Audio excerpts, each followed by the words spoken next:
Hello everyone and welcome back, Dace here. Some of you may have already noticed Thunder Striker on the Switch eShop or even watched the first look video I shared the other day when the game was released. For those who haven't though, but are curious, I decided to write a brief review so that you have a better understanding of what you get if choosing to purchase Thunder Striker. Of course, some of what this review covers has already been expressed in my first look.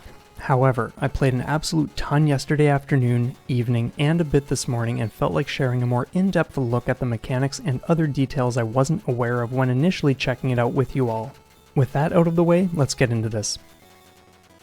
Thunder Striker is a one-player retro-style STG developed by Retsuzan and published by Gacha Gacha Games as part of the Pixel Game Maker series. All we have to go off of for the story is that a war is nearing its end and a high-tech craft known as the Thunder Striker deploys to save Earth. At first glance, Thunder Striker looks like it came to us straight from Game Boy, and it's easy to see why. The game presents itself in the classic grello coloring that many GB fans still think of fondly.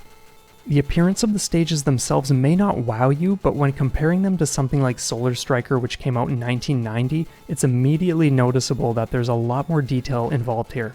Despite the terrain's simple appearance, Thunder Striker unleashes fantastic sprite work for the enemies and bosses, and on that note there's quite a wide range of enemy units to help push the action to the limit. We have everything from multiple seafaring vessels, various tanks, fighter jets, turrets, the list goes on.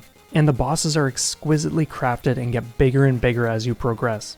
The game consists of 6 stages which can be played on easy, normal, or hard. The first 5 stages play out normally, with players needing to blast their way to the end before facing off against the stage end boss. However, stage 6 is a boss alley. For those unfamiliar with the term, a boss alley is a stage with one boss fight after another. The fights are broken up by short periods where minor enemies attack and collectible items can be obtained for restocking purposes before the next battle. Once the original 5 bosses have been taken down, the game's final boss is revealed, and it's one fantastic showdown with all sorts of guns blazing, energy spheres as big as your ship that track your position, and sheer chaos once the boss leaves its shattered glass casing. If you successfully bring down the final boss, credits will roll and then a second loop begins.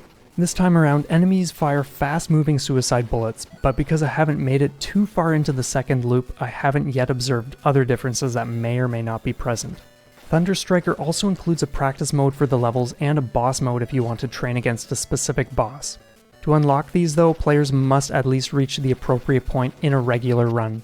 The player's ship is equipped with bombs and a primary weapon that can switch to a beam attack or spread shot. To switch between the two types, players must shoot down a specific enemy which drops an item. This item will then shift between the spread shot, main beam, and bomb symbol. With this form of flexibility, players may select whatever's most necessary at any given time. There are also 3 sub-weapons to choose from: the Vulcan, homing missiles, and laser. These are selected by destroying another specific enemy, which will drop an item that cycles through the letters V, H, and L. The Vulcan is a powerful, wide-range, rapid-fire attack. The homing missiles will track nearby foes and are great during stages with lots of enemies. And the laser fires straight ahead, dealing considerable damage. All weapons have 5 power levels, and powering them up is tied to the previously mentioned items. Bombs in Thunder Striker are not screen-clearing, but still extremely effective. They act more like a powerful forward blast and grant 3 seconds of invincibility. And since you can get loads of them from the weapon items, there's no reason to hang on to bombs for too long.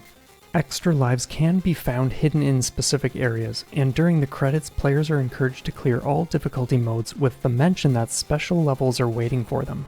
The music truly fuels you for the intense action, and even though the tunes didn't initially strike me as memorable, my mind was replaying them all by the end of the first night. As for the sound effects, they take me back to the 90s with everything sounding crispy and crunchy, just the way I like my retro-style STGs. And that pretty much brings this review to a close. All in all, Thunder Striker is everything I knew it would be for me. It offers a unique portal to the past while maintaining a smooth, modern edge. It's a polished game, and for $15, it's a no-brainer if you have any interest in STGs resembling classical Game Boy titles. I want to thank everyone for checking out this review, and if you enjoyed this video, please consider flinging a like my way and subscribing so you don't miss our upcoming STG Picnic special. Have a stellar one, everybody, and we'll see you all next time.